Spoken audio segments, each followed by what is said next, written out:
জানি আমি এই রেসিপিটা সবাই করতে পারে, কিন্তু আমি যেভাবে বানাই আজকে ভাবলাম তোমাদের সাথে একটু শেয়ার করা যাক। পূজা ঘোষ বলেছে নিম পাতা কেমন করে করো একটুখানি দেখিও।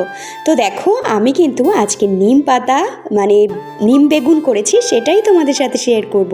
আর এই যে নিম পাতাগুলো দেখছো আমাদের গাছের নিম পাতা, আর এগুলো কিন্তু তোমাদের দাদাভাই পেড়ে ফ্রিজে এভাবে স্টোর করে রাখে। আর নিম বেগুনটা আমাদের বেশিরভাগই জানো তো যেদিন নিরামিষ থাকে সেদিনই খাওয়া হয়। আজকে বারটা ছিল শনিবার, আর আজকে আমাদের নিরামিষ থাকে। আমি দুটো বেগুন নিয়ে নিয়েছি, আর বেগুনগুলোকে কিন্তু এইভাবে ছোট ছোট করে কেটে নিয়েছি।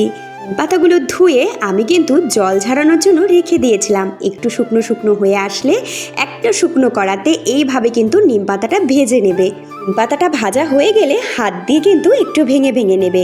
তারপরে কড়াতে পরিমাণ মতো সর্ষের তেল দিয়ে কালো জিরে ফোড়ন দেবে, বেশ খানিকটা শুকনো লঙ্কা, তার সাথে কাঁচা লঙ্কা দিয়ে কেটে রাখা বেগুনগুলো দিয়ে পরিমাণ মতো হলুদ লবণ দিয়ে ভালো করে নাড়াচাড়া করতে থাকবে। আর জানো তো এটা কিন্তু সর্ষের তেল দিয়ে করবে, বেশি ভালো লাগবে। বেগুনটা ভাজা ভাজা হয়ে গেলে দিয়ে দেবে ভেজে রাখা নিম পাতা। আর জানো তো বেগুনে কিন্তু প্রচণ্ড তেল লাগে, তো সেই তো প্রথমে অল্প পরিমাণে তেল দেবে, দরকার পড়লে আবার